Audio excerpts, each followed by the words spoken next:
a responsibility I have chosen to take on, other people may not do, to try and have some sort of influence over the course of my life from today onwards. Judy, thank you very much, and thank you to all of you for joining us this evening. Clearly, the discussion will continue and the debate will go on as more evidence flows from the studies which are currently being done into Bristol. That's all from this special public eye debate on the cancer question tonight. Good night.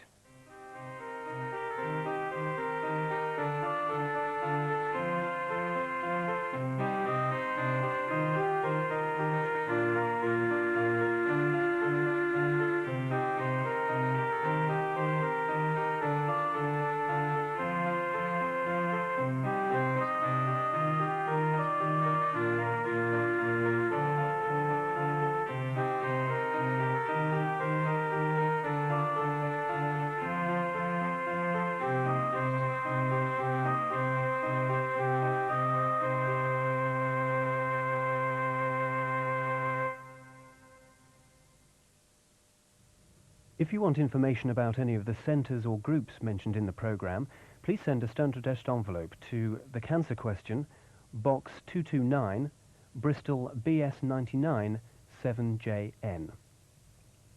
There are also 2 helplines available. The backup telephone counselling service is a free phone number, 0800 181199. And patients who've been to the Bristol Centre can call on a special helpline, 0272 466 504, and both lines are open during business hours. In today's edition of The Listener, David Henshaw also looks at alternative medicine for cancer patients and assesses their survival rate.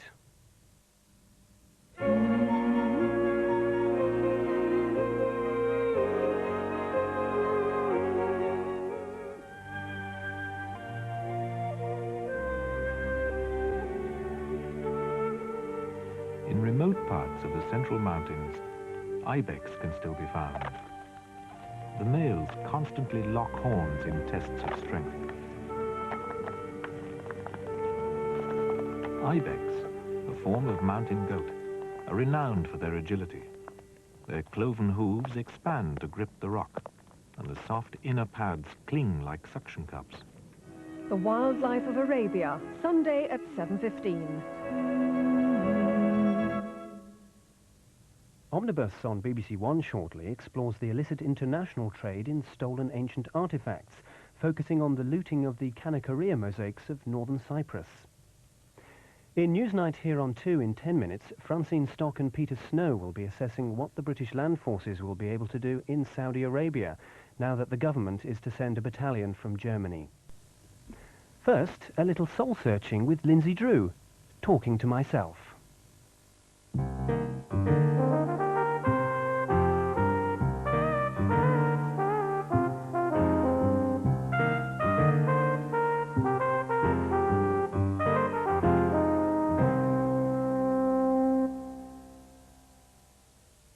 Tonight's guest on Talking to Myself has been described as the Queen of Erotica.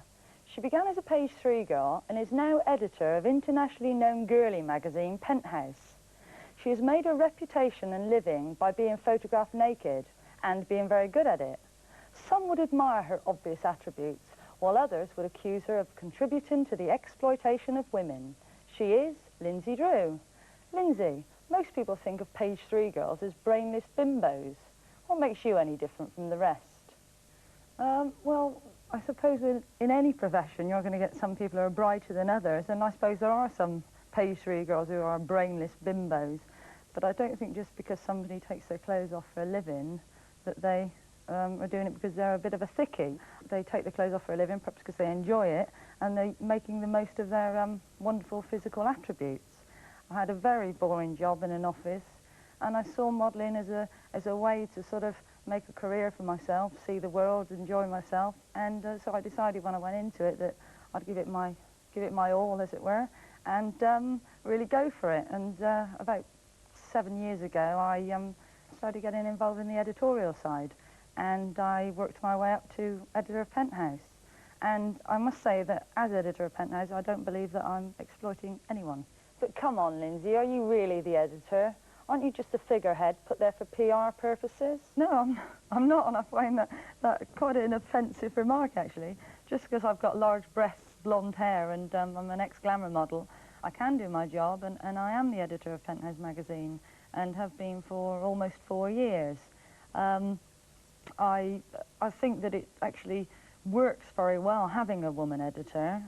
If it was a gimmick, it would have worn off by now, but it does work well having a woman editor because, you know, the guys who read it, they identify with me and they like it, and I suppose you could say they warm to me. Aren't the kind of images in girly magazines just portraying women as sex objects? Well, I think there's nothing wrong with being thought of as a sex object. I'm quite happy to be given that little label. I know I've been in the business about 12 years now, and throughout it I've never felt degraded or demeaned. You know, I think men are always going to look at pictures of beautiful naked women, and I see nothing sinister or disturbing whatsoever in that. What does it feel like knowing that sleazy men all over the country are getting turned on by looking at sexually explicit pictures of you? Well, you're assuming that they are sleazy men, and I don't believe that they are sleazy men. Judging by the letters I receive, probably a couple hundred a week, they're sort of normal, healthy, strapping boys. I get all sorts of letters from guys young and old, professional people, doctors, judges, and I get letters from couples, I get letters from women, and I think that's fine. I think I don't constantly think about the fact that they're getting off on looking at pictures of me, but when I do, I think, well, you know, it's their bodies. If they're happy playing with it, that's completely up to them, and that's fine by me. How do you personally define pornography? Well, pornography is one of these words that people seem to use when they find anything obscene or offensive or lewd. They sort of call it pornography, whereas things that are lewd to most people I find quite erotic. What I personally find obscene or offensive is sort of things that glorify war. For instance, my local shop has stopped selling girly magazines, but they've got a magazine in there which depicts horrible blood sports, and there's a magazine out which is all about Vietnam and sort of glorifying it. And also you can buy magazines that just go on and on and on about guns. But when it comes to sexually explicit material, I think we should be allowed more sexually explicit material, as they are on the continent. I think it's ridiculous that, you know, we're allowed to do it, but we're not allowed to see an image on a screen or in a magazine of people doing it, you know.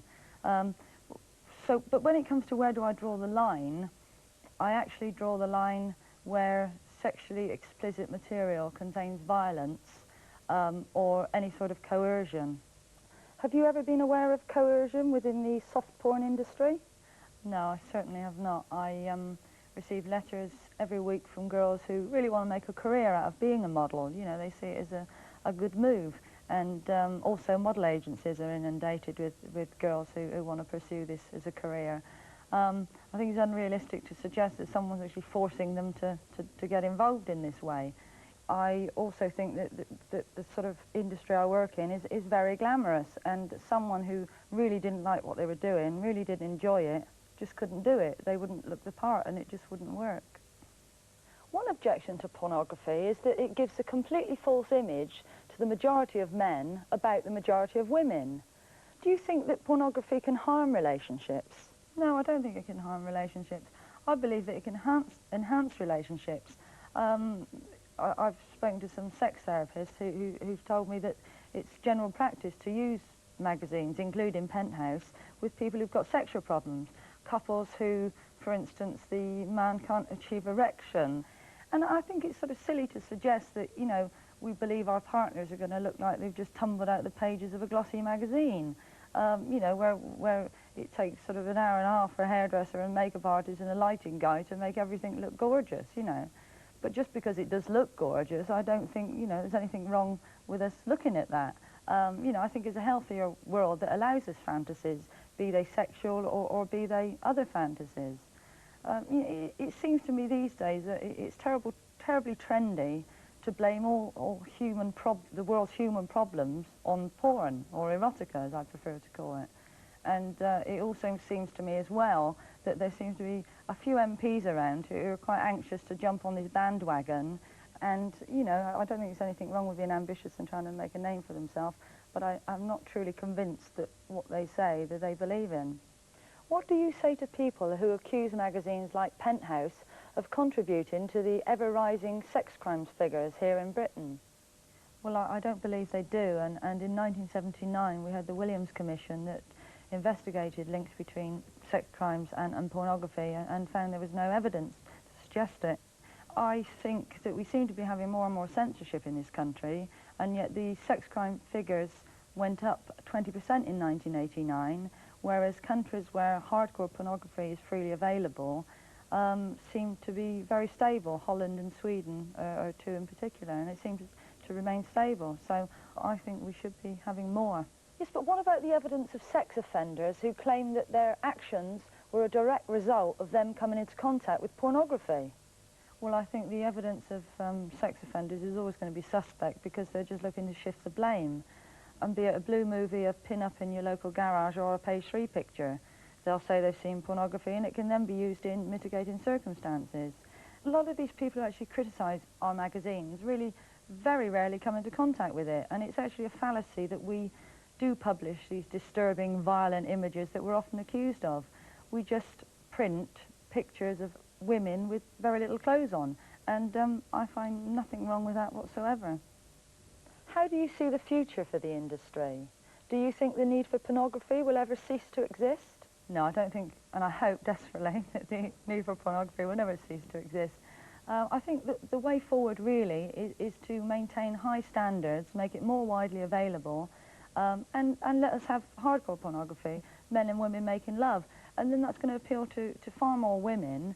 I think what would be very nice if there were more women who were involved in producing pornography. In fact, you'd be a prime candidate for doing a job like mine. I think you'd be perfect. I think I'll keep my clothes on, thanks all the same. That's all we've got time for. Lindsay Drew, thank you very much.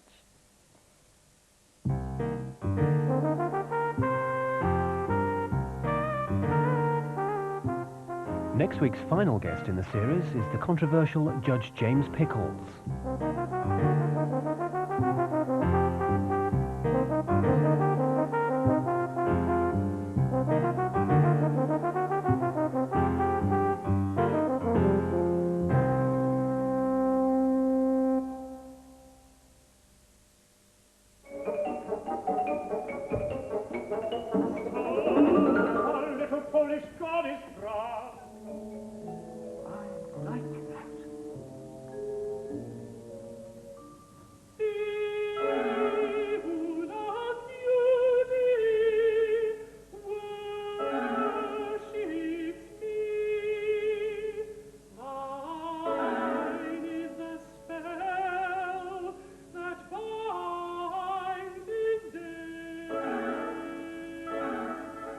Benjamin Britten's Death in Venice, Sunday at 8:05.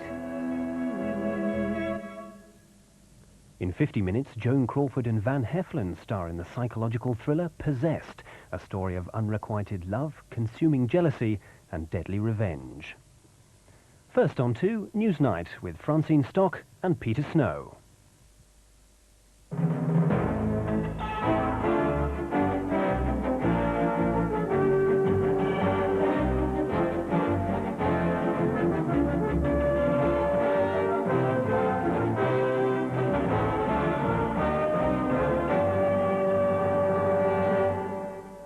Iraq's evil aggression must be reversed, and my announcement today confirms our determination to play our full part in the worldwide effort to achieve this. Good evening. The desert rats are off to the Gulf. The Defence Secretary confirms Newsnight's prediction of last night. 8,000 troops of the 7th Armoured Brigade will leave Germany over the next 5 weeks. Today it was made clear what their role there will be, not just to defend Saudi Arabia, but to oust the Iraqis from Kuwait. George Bush, Commander-in-Chief of US forces, welcomes this new British commitment as the icing on the cake. But Dennis Healey is concerned it's not clear who will be in charge of the British forces.